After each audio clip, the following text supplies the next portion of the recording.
अस्सलाम वालेकुम जी, मैं हूं आमिर बिलाल। नाजरीन, हर एक्शन का एक रिएक्शन होता है। कहीं भी आपको अफ़गानिस्तान की सारी सूरत हाल में चीखें उठती दिखाई दें तो इसका मतलब ये निकलता है कि पीछे कुछ ना कुछ ऐसा हुआ है जिसके ऊपर ये चीखें जो हैं आपको सुनाई दे रही हैं। आज की वीडियो में सारी सूरत हाल आपके सामने रखूँगा। 3-4 बड़ी चीखें निकली हैं और उसके बाद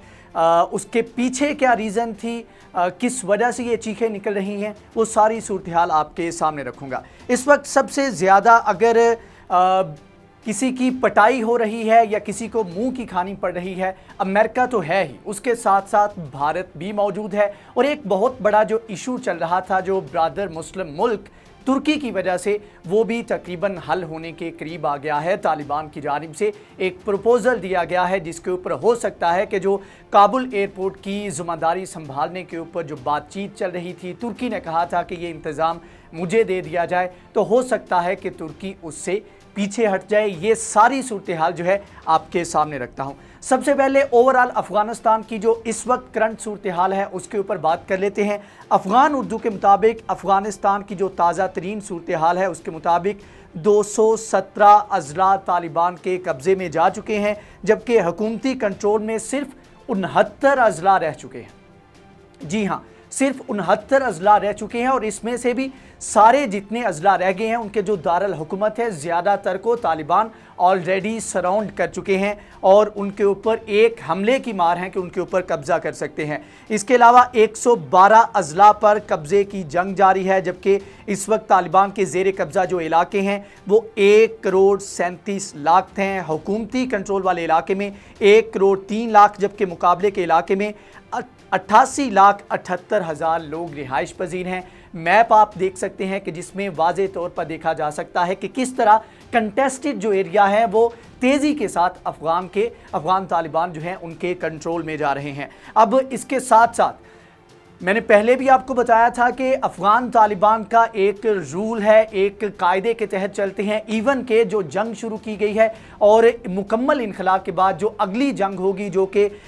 इस मुल्क के अंदर रह जाने वाली ताकतों के ख़िलाफ़ होगी, वो भी एक कायदे के तहत चल रही हैं। जब 2001 में अमेरिका ने हमला किया था तो 1500 से ज़ायद जो मुफ्ती थे उनके फतवे के बाद ऐलान जंग किया गया था इन ताकतों के ख़िलाफ़। और अब भी उनका असूल ये है कि जिसने उनको नुकसान पहुंचाया है, जिसने उनके ख़िलाफ़ हथियार उठाया है या स्पेशल फोर्सेस के जो लोग हैं उनको वो नहीं माफ़ करेंगे। यही वजह है कि 20-22 के करीब जो स्पेशल फोर्सेस के बंदे थे, सरेंडर करने के बावजूद उनको कत्ल किया गया था अफ़गान तालिबान की जानिब से। एक और ख़बर है कि NDS, जो कि जिस तरह पाकिस्तान की खुफिया एजेंसी है, CIA अमेरिका की है, इसी तरह NDS जो है वो अफ़गानिस्तान की खुफिया एजेंसी है, उसके 2 जो जासूस थे उन्होंने सरेंडर कर दिया, लेकिन इसके बावजूद तालिबान ने कत्ल किया। नो मर्सी के असूल के ऊपर यहाँ पर तालिबान जो है वो अमल पैरा है। अब ये जो कुट पड़ रही है, ये जो सारी सूरत हाल ख़राब होती जा रही है, इसके ऊपर बिल आखिर अमेरिका के अंदर वैसे तो बहुत ज़्यादा तनकीद की जा रही है जो बाइडन के ऊपर, लेकिन वो रूहे रवां जिसने ये पहला अटैक किया था, पहला हमला किया था अफ़गानिस्तान के अंदर, यानी कि जॉर्ज W बुश जूनियर साहब जो हैं वो भी बोल पड़े हैं और उनकी जानिब से कहा गया है कि विथड्रॉ करना अफ़गानिस्तान से ये एक बहुत बड़ी गलती थी। और ये गलती अब वो बंदा कह रहा है जिसने अफ़गानिस्तान के ऊपर अटैक किया था। अब जल्दी जो विथड्रॉ किया गया है इसके ऊपर पाकिस्तान ने भी वार्न किया था कि सिविल वार शुरू हो सकती है, बहुत ज़्यादा तनकीद का सामना करना पड़ सकता है। ये वही गलती है जो सोवियत यूनियन ने दोहराई थी, लेकिन अमेरिका नहीं माना और इस तरह जो है जो आंखें हैं वो माथे के ऊपर रखी कि सारा जो अफ़गानिस्तान है उसको बिखरा हुआ छोड़कर अमेरिका चला गया। और ख्वाब अभी फिर से वही हैं कि दोबारा से जो है वो बाहर रह के वो अफ़गानिस्तान के ऊपर नज़र रखेंगे। अब दूसरी जानिब पाकिस्तान और दीगर जो ममालिक हैं, अब देखें यहाँ पर जो सबसे ज़्यादा कंसर्निंग ममालिक हैं, ताजिकिस्तान, उज़्बेकिस्तान और तुर्कमानिस्तान, ये मुल्क तो हैं ही, लेकिन जो बड़ी ताकतें हैं इस मुल्क के इर्द गिर्द, अफ़गानिस्तान के इर्द गिर्द, वो है ईरान, पाकिस्तान, चाइना और बहुत ज़्यादा कंसर्न जो है तीनों रियासतों को लेकर ताजिकिस्तान, तुर्कमानिस्तान और ये जो रियासतें हैं इनको कंसर्न तो है, लेकिन इनके साथ साथ क्योंकि ये सोवियत यूनियन से टूटी हुई रियासतें हैं तो रूस को भी इसके ऊपर काफ़ी ज़्यादा कंसर्न है। अब देखें, हर कोई अपना अपना रोल प्ले कर रहा है कि किसी तरह सिविल वार से बचा जा सके, जो कि अफगानिस्तान के अंदर चल रही है, या आने वाले वक्त में ये इसकी शिद्दत जो है वो ज़्यादा हो सकती है। तो ऐसे में पाकिस्तान ने अपनी जो है वो सफारती जो कोशिशें हैं उनको तेज़ कर दिया है।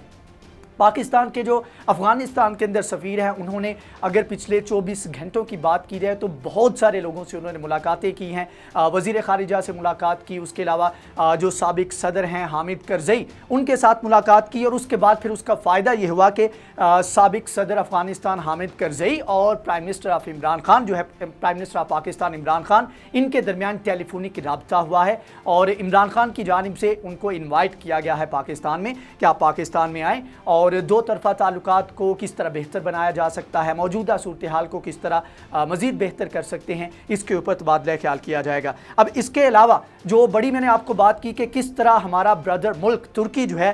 वो एक बड़े कॉन्फ्लिक्ट से बच सकता है, क्योंकि कॉन्फ्लिक्ट ऑफ इंटरेस्ट पैदा होगा जब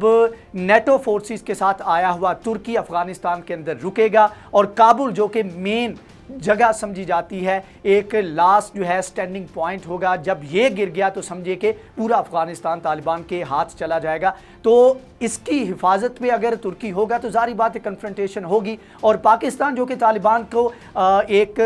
पीस प्रोसेस में जो है उनकी सपोर्ट कर रहा है, तो ऐसे में पाकिस्तान के भी तहफ़्फ़ुज़ात होंगे। तो सबसे बेस्ट वे ये है कि तुर्की इस तमाम तर सूरत हाल से पीछे हट जाए। अब इसके ऊपर बड़ा जो है एक कम्प्रीहेंसिव किस्म का एक डायलॉग ऑफ़र किया है तालिबान ने। जो तालिबान के तर्जुमान हैं ज़बीहुल्लाह मुजाहिद, उनकी जानिब से एक तुर्क सहाफ़ी तुरान कशलाकची को इंटरव्यू दिया गया है, जिसमें उन्होंने कहा है कि जी देखें, हमें पता है कि रजब तैयब एर्दोगान किस तरह सोचते हैं, वो एक मुस्लिम मुल्क के जो हैं वो हेड हैं, और उनकी जो एक फ़िलासफ़ी है, जो उनका नुक्ता नज़र है, जो उनका स्टांस है, उसके बारे में भी हमें पता है। लेकिन जो अफ़गानिस्तान के अंदर जो ग्राउंड रियलिटी है उसके बारे में उनको नहीं पता। हम चाहते हैं कि हमारा वफ़द उनके साथ जाके मिले, जो एक्चुअल ग्राउंड रियलिटी है उसके बारे में उनको बताए। अगर उनको कहीं भी डाउट है कि हम कब्ज़ा नहीं कर सकेंगे या अफ़गानिस्तान के ऊपर दोबारा हुकूमत नहीं कायम कर सकेंगे, तो ये डाउट हम उनका दूर कर देंगे। लेकिन ये मुलाकात ज़रूरी है ताकि आने वाले वक्त में ये सारी चीज़ें जो हैं उनको क्लियर किया जा सके। साथ में कहा कि तुर्की को उन्होंने कहा कि जब भी हमें तुर्की की ज़रूरत पड़ेगी हम तुर्की को खुद बुलाएंगे।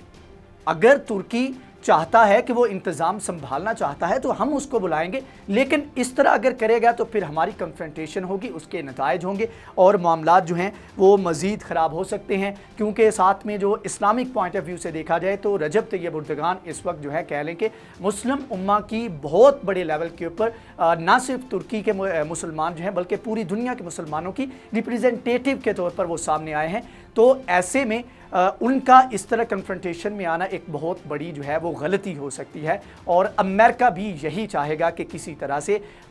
तुर्की बीच में आए, ताकि क्योंकि तुर्की बीच में आएगा पाकिस्तान के साथ कहीं ना कहीं जो है एक टेंशन क्रिएट होगी, चाइना के साथ होगी, रशिया के साथ होगी, तो मामलात जो है वो ख़राबी की जानिब जाएंगे, जिसका फ़ायदा जो है अमेरिका को होगा। वो तो तबाही करके गया और उसके बाद अब जो वो चाहता है कि यहाँ पर सिविल वार भी शुरू हो, क्योंकि अमेरिका अगर इतना कंसर्निंग होता, अगर इतना उसको लोगों का फ़ायदा होता तो वो यहाँ पर रुकता, और जो बाइडन ये ना कहते कि अब लोगों के, हम नेशन बिल्डिंग के लिए नहीं आए थे, ये अफ़गानिस्तान के लोगों की मर्ज़ी है कि वो किस तरह से अपने मामलात चलाते हैं। तो बहरहाल ये वो सारी सूरत हाल है जिसमें लम्हा ब लम्हा